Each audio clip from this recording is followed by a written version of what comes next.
¿Qué pasaría si todo lo que creías saber fuera puesto a prueba por un descubrimiento en una cueva oscura e inaccesible? Imagina un lugar tan remoto, tan difícil de alcanzar, que guardó sus secretos durante cientos de miles de años, esperando el momento adecuado para reescribir nuestra historia. Este no es el comienzo de un cuento de ficción, sino el relato verdadero de un hallazgo que conmocionó a la comunidad científica.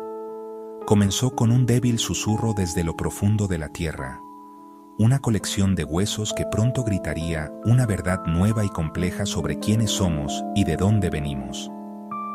La historia de la evolución humana, una vez representada como una línea recta, estaba a punto de convertirse en un laberinto maravillosamente complicado. El año era 2013. En la cuna de la humanidad, sitio Patrimonio de la Humanidad de la UNESCO en Sudáfrica, un par de espeleólogos aficionados tropezaron con algo extraordinario. Estaban explorando el sistema de cuevas Rising Star, una red de pasajes estrechos y vastas cámaras. Se apretujaron por un estrecho conducto vertical, de apenas 18 centímetros de ancho en algunos lugares, y descendieron a una cámara que probablemente no había sido tocada por humanos durante milenios. Las personas que vieron por primera vez este tesoro de fósiles fueron Steven Tucker y Rick Hunter. Su descenso a la cámara Dinaledi fue un acto de pura exploración, un viaje a lo desconocido. La cámara está a unos 30 metros bajo tierra, accesible solo tras navegar pasajes estrechos. Gateo del hombre araña. Estrecho conducto vertical final. El aislamiento del sitio fue la primera pista de que no era un depósito común. Los huesos no fueron arrastrados por inundaciones, ni por depredadores. Parecían estar en un lugar elegido por su lejanía. El equipo de Lee Berger enfrentó un gran desafío logístico. Necesitaban personas con experiencia científica y de complexión física muy específica. Convocatoria por redes sociales para científicas delgadas y experimentadas. Se seleccionó un equipo de 6 mujeres para la excavación inicial. Trabajaron en condiciones difíciles, mapeando, fotografiando y recuperando meticulosamente más de 1.550 especímenes fósiles en la primera expedición. Esos especímenes representaban al menos 15 individuos distintos, y el número creció con hallazgos en cámaras adyacentes del sistema Rising Star. La especie fue nombrada Homo naledi. Homo nos sitúa dentro de la familia humana. Naledi significa estrella en Sesotho, un tributo a la cueva Rising Star, una nueva estrella en la constelación de ancestros humanos. Anunciar un nuevo miembro humano exige pruebas rigurosas. La gran cantidad de individuos juntos es rarísima en el registro fósil. Describir al Homo naledi es como armar un rompecabezas donde las piezas vienen de diferentes cajas. Por un lado, su anatomía tenía características sorprendentemente modernas, parecidas a las humanas. Medía alrededor de 1,5 metros de altura y pesaba aproximadamente 45 kilogramos, o sea, 100 libras, con un cuerpo delgado. Sus piernas eran largas y sus pies eran prácticamente iguales a los nuestros, con arcos bien desarrollados. Si solo vieras sus piernas y pies, podrías pensar que estabas viendo a un humano moderno. Esta capacidad de caminar erguido por el paisaje es un sello distintivo del linaje humano. Sin embargo, si subimos por el esqueleto, la imagen se vuelve mucho más antigua. Los hombros del Homo naledi estaban colocados de una manera que sugiere que trepar seguía siendo una parte muy importante de su vida.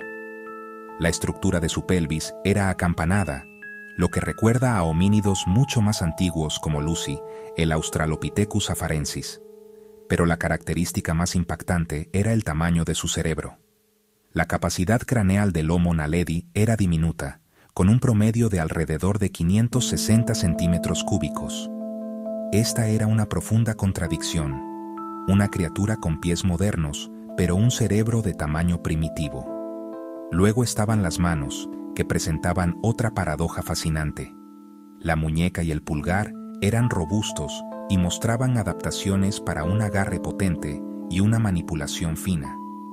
Esto sugiere un nivel de destreza que podría haber permitido comportamientos sofisticados. Sin embargo, la misma mano tenía dedos largos y dramáticamente curvados. Esta curvatura es una adaptación clásica para la vida arbórea. Entonces, ¿era el Homo naledi un habitante terrestre que usaba herramientas o un ágil trepador de árboles? La respuesta parece ser ambas cosas, un mosaico de adaptaciones para dos mundos diferentes. Esta combinación desafía la narrativa simple y lineal. El Homo naledi demuestra que la evolución es más como un taller creativo, mezclando rasgos en combinaciones nuevas. Y una pregunta mayor encendió la controversia. ¿Estaba enterrando a sus muertos? La comunidad científica se quedó asombrada con el Homo naledi porque rompió las reglas establecidas de la evolución humana. Durante décadas, la teoría principal era que a medida que nuestros ancestros desarrollaban cuerpos más modernos para caminar, sus cerebros crecían progresivamente más grandes de forma relacionada. Se pensaba que este cerebro más grande era el requisito previo para comportamientos complejos, uso de herramientas, rituales sociales. El Homo naledi puso esta idea patas arriba. Aquí había una especie con un cuerpo esbelto y pies parecidos a los humanos, pero con un cerebro no más grande que una naranja. El descubrimiento inicial se hizo sin una fecha clara para los fósiles, lo que solo aumentó la confusión. Basándose en rasgos primitivos, cerebro pequeño, dedos curvos, muchos asumieron que debía ser muy antiguo, quizá de hace 2 millones de años, cerca de la raíz del género Homo, contemporáneo de Homo habilis.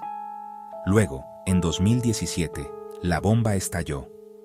Usando múltiples técnicas, dataron los fósiles.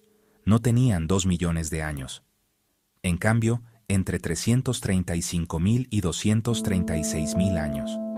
En ese momento, los primeros Homo sapiens ya surgían con cerebros 3 veces más grandes. Significaba coexistencia. La evolución no era una carrera de relevos, era un maratón lleno de corredores. El Homo naledi no era un ancestro distante. Era un primo contemporáneo que persistió junto a linajes más avanzados. ¿Se encontraron? ¿Compitieron? ¿Ocuparon nichos distintos? ¿Llanuras versus bosques y roquedos? Un homínido tan diferente tan tarde reveló un árbol genealógico mucho más frondoso y quizá rituales. La hipótesis más provocativa y debatida, que se deshacía intencionalmente de sus muertos. La teoría surge del contexto. La cámara di Naledi es increíblemente difícil de acceder, incluso para humanos modernos con equipo. No hay señales de lucha, ni marcas de depredadores, ni evidencia de inundación. Los huesos están mezclados pero intactos, depositados con el tiempo, no por una catástrofe única. Si se descartan otras explicaciones, queda que otros Homo naledi llevaron a sus muertos por pasajes oscuros y los colocaron en una cámara aislada. Esto sería una forma de comportamiento funerario, una eliminación deliberada. Tal comportamiento implica conciencia de la muerte y quizá ritual y unión social más allá de la vida. Algunos proponen procesos naturales no detectados, una entrada colapsada o cuerpos arrojados por un pozo durante generaciones. El método científico exige probar todas las posibilidades. Pero con más pruebas en Rising Star, incluidos hallazgos similares en otra cámara, la teoría de eliminación intencional gana fuerza, pintando a una especie más sofisticada de lo que su pequeño cerebro sugiere.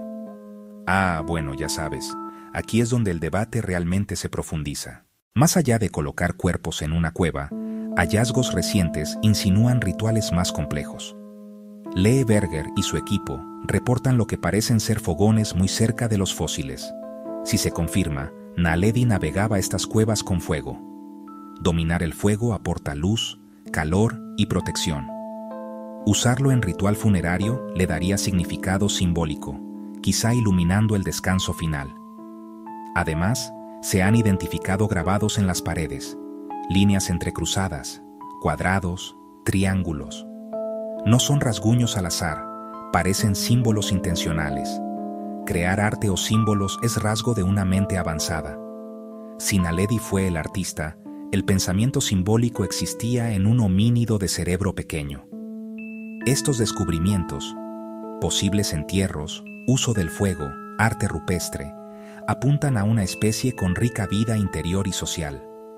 Un ritual es una práctica compartida. Requiere comunicación, planificación y comprensión común. Llevar a los muertos al fondo, marcar la ocasión en las paredes, sugiere contemplar la muerte, la memoria y quizá una vida después. Esto rompe el estereotipo del cavernícola bruto.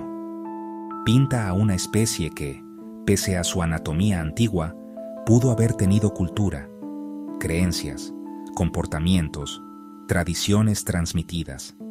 La consistencia en cámaras sugiere una tradición, y aún falta una pieza: sus herramientas. Una complejidad del caso: no hay herramientas de piedra en la cámara di Naledi. En otros yacimientos aparecen juntas. Aquí, solo huesos. ¿Significa que Naledi no usaba herramientas? Parece poco probable. Sus manos, pulgares y muñecas fuertes, evocan destrezas comparables a neandertales. Tal vez usaron materiales perecederos: madera, hueso, cuerno. Un palo afilado sirve para cavar o cazar, pero desaparece sin dejar rastro. Estas herramientas fantasma serían invisibles, obligándonos a deducir por la anatomía. Otra opción: Di Naledi era un espacio sagrado solo para funerales. En muchas culturas, los enterramientos están separados, los objetos son simbólicos. Quizá dejaron sus herramientas afuera. La pregunta tecnológica sigue abierta. En la misma época, Sudáfrica sí tiene herramientas de piedra. ¿Las hizo Naledi o compartían el paisaje con otros homínidos más avanzados? Entender qué podían crear con sus manos únicas aclararía su mente y su supervivencia en un mundo que compartían con nuestros antepasados de cerebros más grandes. Enseguida, su lugar en el árbol humano. Pausa.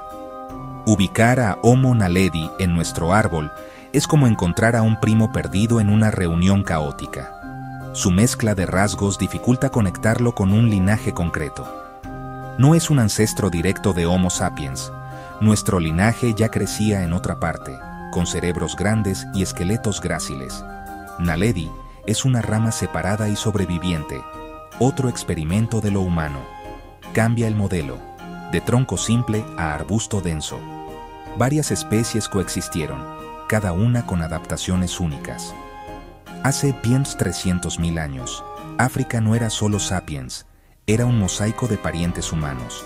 La supervivencia tardía de un homínido de cerebro pequeño enseña que hay estrategias más allá del gran cerebro: eficiencia energética, nichos distintos, caminar en el suelo y trepar a los árboles ofrece acceso a recursos y escape a depredadores. No es un modelo fallido, es diferente. ¿Se encontraron con nuestros ancestros? Es posible en tiempo y espacio, pero el ADN no preserva respuestas. Aún así, sugiere un pasado compartido con otros parientes inteligentes y sociales. Homo Naledi es más que huesos viejos. Es un espejo ante nuestra especie. Por siglos nos definimos por cerebros grandes, herramientas sofisticadas y pensamiento simbólico. Naledi rompe la narrativa simple, muestra que había otros caminos. La ciencia cambia con nuevas pruebas. Cada cueva puede añadir un giro a la trama. Su historia es metáfora de la investigación. Un viaje difícil, minucioso, hacia lo desconocido en busca de verdad. Saber que compartimos el planeta con otros homínidos inteligentes hace nuestra supervivencia más notable. Hubo muchas maneras de ser humano. Somos la última rama de una familia diversa. La revelación más profunda no es sobre un pariente extraño, es sobre nosotros. ¿Qué nos hace humanos? ¿El tamaño del cerebro, las herramientas o cómo tratamos a nuestros muertos? La historia humana es una telaraña compleja. Al seguir hilos perdidos, entendemos mejor el centro donde estamos. Si esta historia te intrigó, visita un museo o explora documentales. La mayor aventura: descubrir de dónde venimos todos.